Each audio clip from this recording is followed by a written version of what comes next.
Hello friends, मैं हूं doctor नीलम। आज हम बात करेंगे हार्ट फेलियर। हार्ट फेलियर का मतलब होता है जब आपका जो दिल है वो नॉर्मल जो उनका फंक्शन होता है वो नहीं कर पाता है। हार्ट का फंक्शन होता है ब्लड को पंप करने का। जब हार्ट नॉर्मल ब्लड जो है पंप नहीं कर पाता बॉडी में तो उसको कहा जाता है कि आपका हार्ट जो है वो धीरे धीरे करके फेल हो रहा है, मतलब हार्ट फेलियर की तरफ जा रहा है। इसकी वजह से आपको जो है सांस चढ़ता है, पहले स्टार्टिंग में एक्सरसाइज करते समय, बाद में रेस्ट में भी चढ़ता है। थकावट रहती है शरीर में बहुत ज़्यादा और टांगों में भी जो है सूजन आती है।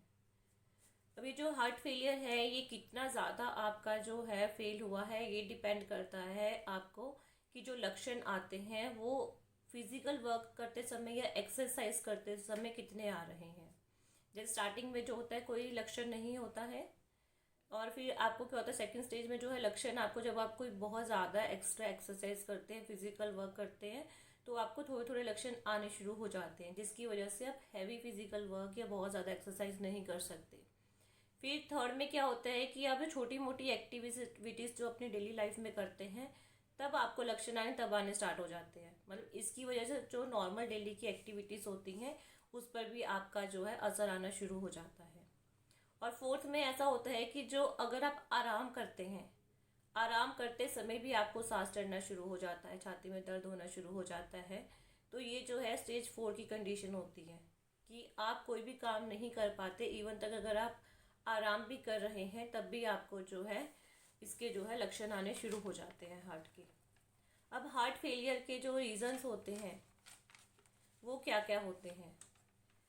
पहला तो होता है आपका, जैसे आपको मैंने बताया था कि ब्लड वेसल्स में ब्लॉकेज, जो आपकी ब्लड सप्लाई करती हैं हार्ट की, अगर कोरोनरी आर्टरीज में कोई ब्लॉकेज हो जाए उसकी वजह से जो है आपका हार्ट की मसल जो है डेड हो जाए, जैसे कि मायोकार्डियल इस्चीमिया हो जाए या इन्फार्क्शन हो जाए। सेकंड है आपके हार्ट के वॉल्व्स में कोई भी प्रॉब्लम है तो उसका इफेक्ट जो है धीरे धीरे हार्ट फेलियर हो जाता है। कोई इन्फेक्शन हो जाए, जैसे कि मैंने बताया था रूमेटिक हार्ट डिसीज है, कोई और बैक्टीरियल या वायरल इन्फेक्शन है जिसकी वजह से हार्ट आपका जो है डैमेज होता है।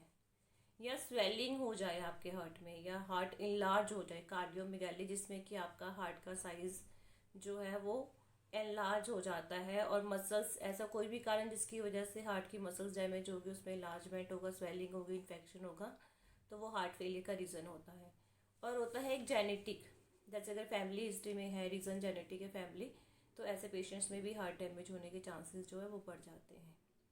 या फिर इलेक्ट्रिकल जो कंडक्शन होता है, जो आपकी दिल की धड़कन, उसमें जो करंट होता है हार्ट में, अगर उसमें इनएक्टिविटी हो जाए, मतलब हार्ट आपका जो रेट है वो इरेगुलर हो जाए, या तो बहुत तेज़ स्पीड से आपका दिल धड़के या बहुत कम स्पीड से आपका दिल धड़के, तो उसकी वजह से हार्ट डैमेज होता है।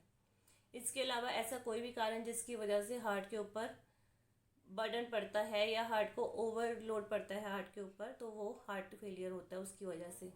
जैसे आपका बीपी है, शुगर है, या ऐसी कोई भी प्रॉब्लम जिसकी वजह से फ्लूइड जो लिक्विड है वो बॉडी में बहुत ज़्यादा हो जाता है। जैसे आपका किडनी फेलियर में होता है कि सॉल्ट जो है इनटेक जो बॉडी में रुकना शुरू हो जाता है, जिसकी वजह से बॉडी में पानी भरना शुरू हो जाता है, तो उसका इफेक्ट जो है हार्ट के ऊपर आता है। स्मोकिंग है, या अगर आपका वेट बहुत ज़्यादा है, आप एक्सरसाइज नहीं करते, तो ये रिस्क फैक्टर्स हैं जिसकी वजह से जो है हार्ट प्रॉब्लम होने के जो है चांसेस होते हैं। अब हार्ट फेलियर आपका एक्यूट भी हो सकता है, क्रॉनिक भी हो सकता है। एक्यूट हार्ट फेलियर जो होता है उसमें आपका जो हार्ट फेलियर वो एकदम से होगा, सडनली होगा, जिसकी वजह से आपकी बॉडी को मैनेज करने का टाइम नहीं मिलेगा। मतलब कि आपका जो है हार्ट एकदम से डैमेज हुआ सडनली, एकदम से, जैसे कि ब्लॉकेज में होता है। अगर आपके लेफ्ट साइड के हार्ट की मसल्स की ब्लड सप्लाई एकदम से रुक जाती है, जिसको कि हार्ट अटैक भी कहा जाता है, तो ऐसी कंडीशन में बॉडी को इतना टाइम नहीं मिलता है कि वो उसको मैनेज कर पाए, और आपका हार्ट जो है वो एकदम से फेल हो जाता है। फिर आपको एकदम से छाती में दर्द उठेगा, दिल की धड़कन पैल्पिटेशन होगी। इसमें जो है सारी बॉडी में जो है ऑर्गन्स में जो है फ्लूइड इकट्ठा हो जाता है, क्योंकि हार्ट जो है लेफ्ट साइड का वेंट्रिकल वो कॉन्ट्रैक्ट नहीं करेगा, ब्लड पंप नहीं करेगा, और सारी बॉडी में जो है फ्लूइड इकट्ठा हो जाएगा बैक प्रेशर की वजह से। क्रॉनिक हार्ट फेलियर उसको कहा जाता है अगर आपका हार्ट जो है धीरे धीरे करके डैमेज होता जा रहा है और धीरे धीरे करके बॉडी उसको मैनेज करती जा रही है। इसमें बॉडी आपकी जो है कंपनसेट करती है, उसको टाइम मिल जाता है कंपनसेट करने का, मैनेज करने का, क्योंकि उसका जो हार्ट का डैमेज है वो बहुत धीरे धीरे होता है। लेकिन कोई भी अगर क्रॉनिक हार्ट फेलियर है वो कभी भी डीकम्पेंसेटेड हो सकता है, एक्यूट फेलियर उसमें हो सकता है अगर कोई रिस्क फैक्टर हो। जैसे आपका पहले से क्रॉनिक हार्ट फेलियर है, मतलब आपका हार्ट जो है वो डैमेज है, उसमें कोई प्रॉब्लम है, वो धीरे धीरे करके डैमेज हो रहा है। लेकिन कोई कंडीशन ऐसी आती है कि वो एकदम से डैमेज हो जाता है। ऐसा होता है जैसे कोई आपको ब्लॉकेज, जैसे मैंने बताया कि हार्ट अटैक होता है, ब्लॉकेज होती है, उसमें ऐसा होता है ये आपकी हार्ट बीट जो है एकदम से बहुत ज़्यादा कम हो जाती है, बहुत ज़्यादा पैल्पिटेशन, इरेगुलर हार्ट रिदम्स हो जाती है, एट्रियल फिब्रिलेशन हो जाता है, तब ऐसी कंडीशंस आती हैं। या कुछ रिस्क फैक्टर्स होते हैं, जैसे कि आपका जैसे डॉक्टर ने बोला होगा कि आपका लिक्विड जो है, लिक्विड आपको जो है वो रेस्ट्रिक्टेड कर देते हैं, कम लेना होता है। लेकिन कोई पेशेंट्स ऐसे हैं जो लिक्विड बहुत ज़्यादा लेते हैं, सॉल्ट बहुत ज़्यादा लेते हैं, डाइट मैनेज नहीं करते हैं, या फिर कोई ऐसी मेडिसिन्स लेते हैं जिसका साइड इफ़ेक्ट हार्ट के ऊपर आ जाता है। तो क्रॉनिक हार्ट फेलियर कभी भी डिकम्पेंसेटेड स्टेज में बन जाती है इन रिस्क फैक्टर्स की वजह से। अब आपका हार्ट फेलियर जो है, इसी को हम जो है कंजेस्टिव हार्ट फेलियर भी कह देते हैं। वो इसलिए क्योंकि हार्ट फेलियर चाहे लेफ्ट साइड हो चाहे राइट साइड हो, बॉडी में कंजेशन हो जाती है, लिक्विड जो है इकट्ठा हो जाता है। पहले लंग्स में, लंग्स की वेन्स में, बॉडी की वेन्स में, पूरी बॉडी में उडिमा हो जाता है, पेट के आसपास पानी भर जाता है, लेग्स पे पानी भर जाता है, चेस्ट में पानी भर जाता है। तो कंजेशन इसका मेन सिम्टम है हार्ट फेलियर का, इसीलिए इसी को कंजेस्टिव हार्ट फेलियर भी बोल देते हैं। अब हार्ट फेलियर जो है वो लेफ्ट साइडेड भी होता है, राइट साइडेड भी। लेफ्ट साइडेड में क्या होता है, लेफ्ट साइड हार्ट में होता है साफ खून, ऑक्सीजनेटेड ब्लड। फेफड़ों से ब्लड जो है साफ खून आपके लेफ्ट साइड में एट्रिया में आता है, फिर वेंट्रिकल में जाता है और फिर बॉडी, पूरी बॉडी में सर्कुलेट होता है। अगर आपका लेफ्ट साइड का हार्ट जो है फेलियर होगा तो आपका जो ब्लड है वो बॉडी में सर्कुलेट नहीं होगा और बैक प्रेशर की वजह से पहला इफेक्ट जो है फेफड़ों के ऊपर आता है, लंग्स में आपका जो है पानी इकट्ठा हो जाता है। अब इसमें आपको सांस चढ़ेगा, स्टार्टिंग में तो एक्सरसाइज करते समय चढ़ेगा, बाद में फिर जब आप रेस्ट करेंगे तब भी चढ़ेगा। अब जैसे जैसे आपका लेफ्ट साइड का हार्ट फेलियर होता रहेगा, आपकी चेस्ट में उडिमा होता रहेगा, तो क्या होगा, जैसे अगर आप रात को सो रहे हैं, अगर आप बिल्कुल सीधे सो रहे हैं तो हो सकता है सोने के कुछ घंटे के बाद आपको एकदम से सांस चढ़ता है और आप एकदम से उठ जाते हैं। फिर आपको क्या करना पड़ता है, आपको अपने एक पिल्लो या दो पिल्लो जो सिरहाना है वो लगाकर आपको सोना पड़ता है। और लास्ट में तो ऐसी कंडीशन आती है कि पेशेंट जो है सीधा नहीं सो पाता, बैठकर ही उसको सोना पड़ता है। तो ये जो है धीरे धीरे जैसे जैसे आपकी हार्ट फेलियर की जो है स्टेज एडवांस होती रहेगी, वैसे वैसे आपके जो है ये लक्षण जो है बढ़ते रहते हैं। जैसे पहले तो सिर्फ काम करते समय सांस चढ़ता था, फिर आप लेटेंगे तब भी सांस चढ़ेगा, फिर आप सीधा तो सो ही नहीं पाएंगे, पिलो लेके बैठ कर ही आपको मतलब सांस आता है। और एक लेवल क्या होगा कि अब आपकी बॉडी जो है साफ खून जो है आगे बॉडी में नहीं भेज रही, तो पीछे जो है गंदा खून बॉडी में इकट्ठा होने शुरू हो जाएगा, वेन्स पे बैक प्रेशर पड़ेगा, तो बॉडी में जो है ऑक्सीजन जो है कम हो जाएगी, कार्बन डाइऑक्साइड का जो लेवल है वो ज़्यादा हो जाएगा। इसकी वजह से जो एडवांस स्टेज जो काफ़ी आगे पेशेंट का फेलियर हो जाता है, उसमें क्या हाथ पैर जो है नीले हो जाते हैं, ब्लूइश कलर के होना शुरू हो जाते हैं, क्योंकि ऑक्सीजनेटेड ब्लड बॉडी में कम होता है और डीऑक्सीजनेटेड ज़्यादा होता है, जिसमें कार्बन डाइऑक्साइड होती है। अब बॉडी में जो है ऑक्सीजन नहीं जा रहा तो थकावट, कमज़ोरी होना, ये सिम्टम तो कॉमन है।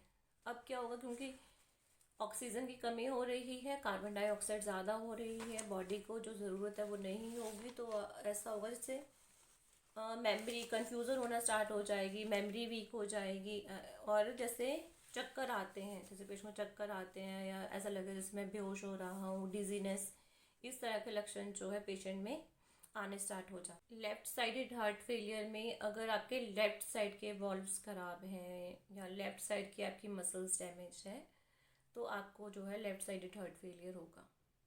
जैसे कि आपका मिटल वॉल्व है, मिटल स्टिनोसिस है, मिटल रिकर्जिटेशन है, एरोटिक स्टिनोसिस है, एरोटिक रिकर्जिटेशन है, या आपकी जो हार्ट जो एनलार्ज हुआ है वो लेफ़्ट साइड का हुआ है, इन्फेक्शन जो है लेफ़्ट साइड के हार्ट पे हुआ है, मतलब जो भी जो कारण है हार्ट के, अगर वो लेफ़्ट साइड पे इफेक्ट करेंगे, बीपी बहुत ज़्यादा है बॉडी का, तो ये रीजंस जो है लेफ़्ट साइड जो है मेन जो हार्ट जो है अफेक्ट होता है पहले। और दूसरा होता है जैसे हमारा जो वेंट्रिकल है, एक तो वो सिकुड़ता है तो जो खून है दिल से बाहर जाता है। अगर जो वेंट्रिकल है वो आपका नहीं सिकुड़ेगा, डायलिटेशन हो गया, उसमें हाइपरट्रॉफी हो गई, मतलब जो हार्ट की मसल्स हैं वो थिक हो जाती हैं उसको मैनेज करते करते, जो आपका हार्ट फेलियर है, तो वेंट्रिकल आपका सिकुड़ता नहीं है, नॉर्मल जितना सिकुड़ना चाहिए उसकी सिकुड़ने की कैपेसिटी खत्म हो जाएगी, तो इसी को सिस्टोलिक हार्ट फेलियर कह दिया जाता है। अब आपका जो है हार्ट की पंपिंग कैपेसिटी कम आएगी, जो इजेक्शन फ्रैक्शन से पता चलता है जब आप इको करवाते हैं। तो ये left ventricle, left ventricular ejection fraction, अगर आप देखेंगे अपना इको की रिपोर्ट तो उसमें LVEF लिखा होता है, कितना परसेंट, 30%, 40%, 60%, उससे पता चल जाता है कि आपका हार्ट जो है कितना पंप कर रहा है। दूसरा होता है कि एक तो वेंट्रिकल्स ने सिकुड़ा तो हार्ट जो है पंप करता है, बाहर ब्लड जाता है बॉडी में। सेकंड होता है कि आपका वेंट्रिकल फैलता है जब उसमें ब्लड भरता है।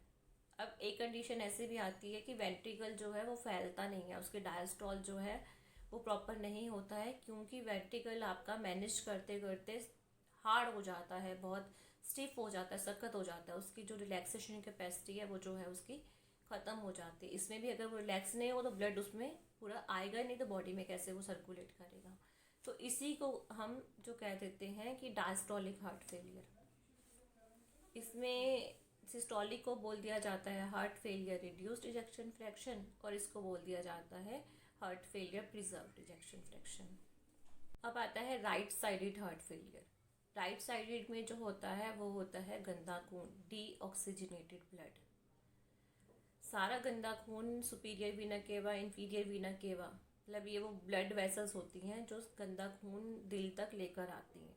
तो इन वेसल्स के थ्रू जो है ब्लड हार्ट में आता है, राइट एट्रिया में, ऊपर वाले कमरे से राइट एट्रिया से नीचे वाले में आया, नीचे वाले चैम्बर में, राइट वेंट्रिकल में, ये जो है ब्लड भेजता है लंग्स में साफ करने के लिए, ताकि उसमें से कार्बन डाइऑक्साइड निकल जाए और उसमें ऑक्सीजन आ जाए। अब इसमें लेफ्ट राइट जो वेंट्रिकल है उसमें इफेक्ट कब आएगा, या तो आपको कोई लंग्स की प्रॉब्लम हो, मतलब लंग्स में बहुत सारी ऐसी प्रॉब्लम्स है जिसकी वजह से उसकी ब्लड वेसल्स जो होती है लंग्स की उस पर इफेक्ट आता है, वो हार्ड हो जाती हैं। अब क्या होगा, जब ब्लड जो है लंग्स में तो जा रहा है, लंग्स से आगे जब नहीं जाएगा तो उसके बैक प्रेशर जो पड़ेगा वो राइट साइड के हार्ट पर पड़ेगा। जब राइट साइड के हार्ट पर इसका इफेक्ट पड़ेगा, राइट वेंट्रिकल पर, तो ब्लड पीछे से कहाँ से आ रहा है, बॉडी से, तो इसका इफेक्ट जाएगा बॉडी में। मतलब अगर आपका राइट साइड के हार्ट पे इफेक्ट आता है, या फिर यूँ कह लीजिए कि राइट साइड के वॉल्व अगर ख़राब होते हैं, जैसे ट्राइकस्पिड है या पल्मोनरी वॉल्व्स हैं, तो उसकी वजह से पहले जो सूजन आती है वो शरीर में आएगी, क्योंकि राइट साइड वाला जो दिल है वो सारे शरीर से खून लेकर आ रहा है। तो उसमें जो पहला लक्षण आएगा वो आएगा सूजन आपके पैरों में, आपकी टांगों पर, क्योंकि उस लेफ्ट साइड में खून आता था फेफड़ों से, तो उसका बैक प्रेशर फेफड़ों पे पड़ता था। राइट साइड का अगर हार्ट खराब होगा तो इसका बैक प्रेशर पड़ेगा आपके शरीर पर, शरीर के वेन्स में जो है ब्लड ज़्यादा हो जाएगा पीछे।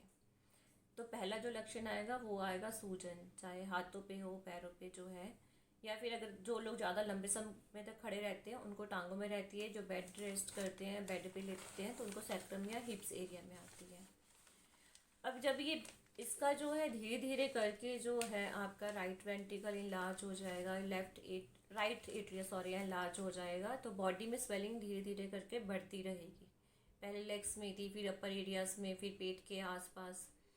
और पीछे से जो गंदा खून आता है, डीऑक्सीजनेटेड ब्लड आता है वेन्स में, वो पीछे से जो है लीवर से अटैच होता है, लीवर और स्प्लीन से आता है। तो पहले क्या है, एडवांस स्टेज में जैसे जैसे बढ़ेगा तो लीवर और स्प्लीन पे इफेक्ट आएगा। लीवर जो है आपका, उसमें जो है कंजेशन हो जाएगी, जो उसकी वेन्स है वो भी डायलेट हो जाएगी, जो गंदा खून लेके रहती है वो वेसल्स जो है मोटी हो जाएंगी। उसकी वजह से जो है आपके लीवर के आसपास के एरिया, मतलब असाइटस, पेट में स्वेलिंग हो जाएगी उसकी वजह से। और फिर इसका इफेक्ट जो है किडनी पर भी आएगा, क्योंकि गंदा खून बॉडी में इकट्ठा होना शुरू हो रहा है, ब्लड जो है साफ नहीं हो रहा, क्योंकि लंग्स पे इफेक्ट है और राइट हार्ट पे इफेक्ट है, तो खून जो है लंग्स में जा ही नहीं रहा साफ होने के लिए। तो पीछे पूरी बॉडी में गंदा खून इकट्ठा होगा, उसकी वजह से बॉडी के ऑर्गन्स है वो उस पर इफेक्ट आना शुरू होगा। अब किडनी पे इफेक्ट आएगा तो किडनी जो है पानी को मैनेज करती है, पानी को बैलेंस करती है, सॉल्ट को बैलेंस करती है। अब क्या है कि सॉल्ट बॉडी में रुकना शुरू हो जाएगा और किडनी की वजह से भी पानी आपके शरीर में जो है वो रुकना शुरू हो जाएगा। तो अब क्या होगा, आपकी स्वेलिंग जो है वो और ज़्यादा होना स्टार्ट हो जाएगी। बट इसमें क्या होता है कि राइट साइड में क्या होगा, अगर आपका राइट साइड का हार्ट फेलियर है तो आप अगर रात को सोते हैं, जैसे आप रात को सोए तो आपको रात को बार बार पेशाब जाना पड़ेगा, क्योंकि पहले जो आपका लिक्विड था वो आपकी टांगों में, आपके टिश्यूज़ में था। जब आप रात को सोते हैं, लेटते हैं, तो यही फ्लूइड जो है आपकी ब्लड वेसल्स में आ जाता है, जिसकी वजह से आपको रात को सोते समय बार बार जो है पेशाब जाना पड़ेगा। इसकी वजह से क्या होगा कि जो ब्रेन है, ब्रेन से भी जो गंदा खून आ रहा है ऊपर जगुलर वेन से, तो उस पर भी जो है प्रेशर ज़्यादा होने की वजह से कन्फ्यूज़न रहती है, या जो डिजीनेस इसमें भी इस वजह से हो जाती है, क्योंकि इसमें भी जो है कार्बन डाइऑक्साइड का लेवल जो है कहीं ना कहीं बॉडी में बहुत ज़्यादा हो जाता है। ऑक्सीजनेटेड ब्लड का कम होता है, इसमें सांस बहुत ज़्यादा चढ़ गया, क्योंकि इसमें जो है लंग्स कोशिश करेगा तेज़ तेज़ से इनहेल एक्सहेल करने की, मतलब सांस लेने की, ताकि वो बॉडी को ऑक्सीजन दे पाए। तो इसमें भी आपको सांस चढ़ेगा, थकावट होगी बहुत ज़्यादा। और इसके अलावा जो है जैसे स्वेलिंग तो चलो जो है वो है, इसके अलावा जो हार्ट के रिलेटेड सिम्टम नहीं है वो भी आने शुरू हो जाएंगे, जैसे भूख नहीं लगना, थकावट होना, उल्टी आने का मन करना, उल्टी आना, वज़न बहुत ज़्यादा जो है गिर जाएगा। इसमें आपका पेट जो है फूलना शुरू हो जाएगा, क्योंकि कहीं ना कहीं आपके डाइजेस्टिव सिस्टम को भी जो है ब्लड सप्लाई जो है कम मिलेगी, उसके ऊपर इफेक्ट आएगा।